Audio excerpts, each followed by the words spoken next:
Hello and good morning, you two. How are you doing? We're good. Good morning. Morning.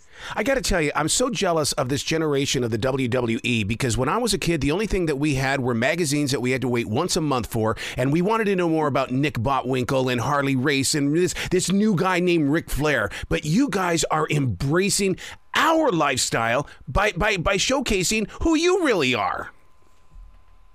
Absolutely. I think that's like you said, that's the main thing about what we're doing with the show is like now we're at a modern age now of technology of letting people know the ins and outs, the peaks and valleys, the highs and lows, the behind the scenes, and not having everyone be so curious about like what really, really, really happens to lead to these spectacular moments, these incredible feats and the WrestleManias. And, you know, do these WWE superstars have feelings? Do they go through individual trials and tribulations? And like you said, that's the main advantage that we have now, that we're able to show people and get them familiar with everything that goes on, the in-between.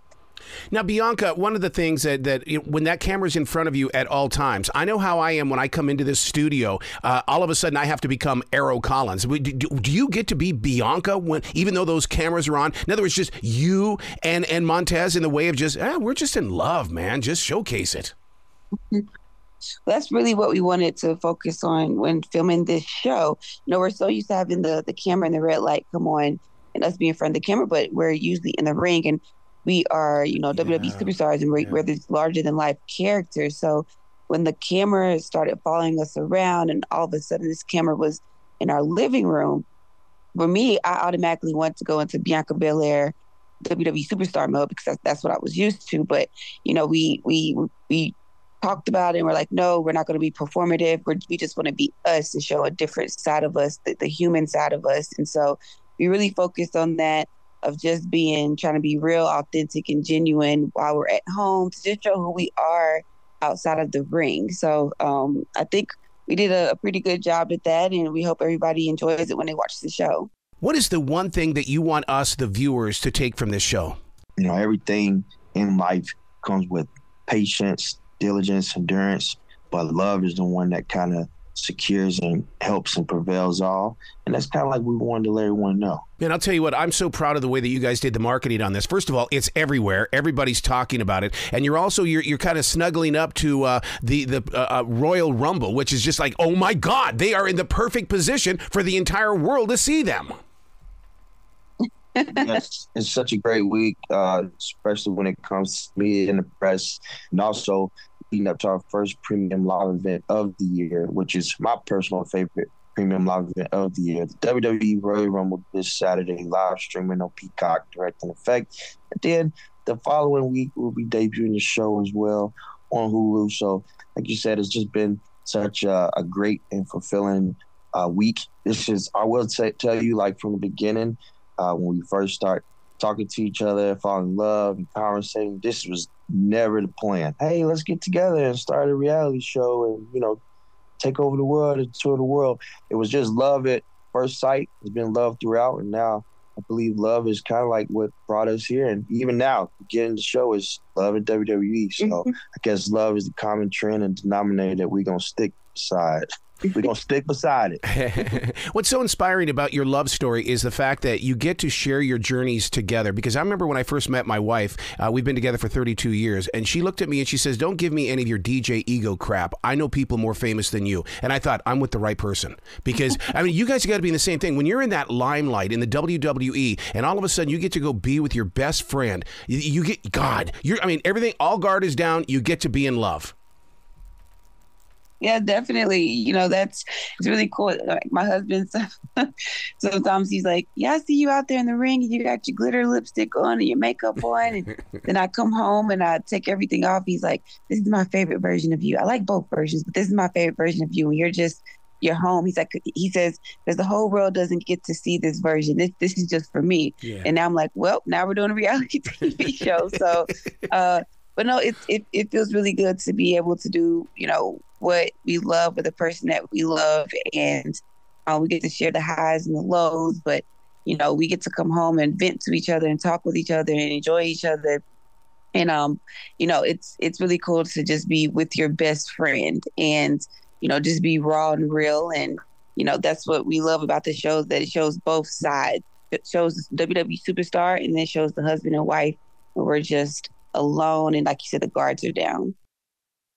Montez, you've been fun to watch only because you didn't come from a sports background, basically. I mean, you had to learn how to step into the world of sports entertainment. And I like that word entertainment only because I remember my martial arts teacher telling me it is martial arts. You've got to bring the art to this performance. And how did you learn how to do that, Montez?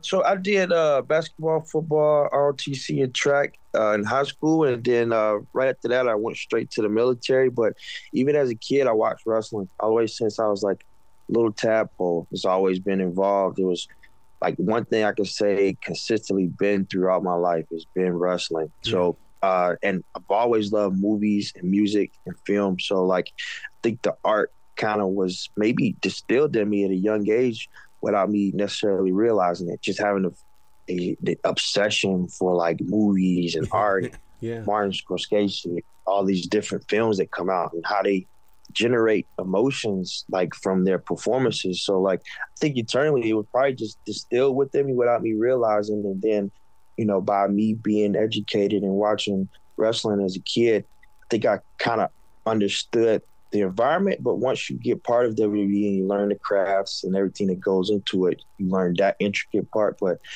just thank God, I guess the movies and the love of wrestling and the background of sports kind of helped me, translate to what I'm doing now in the WWE. But I also have an obsession with it, just obsession with the WWE universe, but obsession of just making people have a great feeling, a great emotion. As I said in the beginning, when I was a kid, we had magazines of Nick Botwinkle and Harley Race and all the other professional wrestlers that helped shape this generation that we've got today. The perception of the professional wrestler has changed so much over the years. Look at the perception that we're going to get from you guys. Yeah.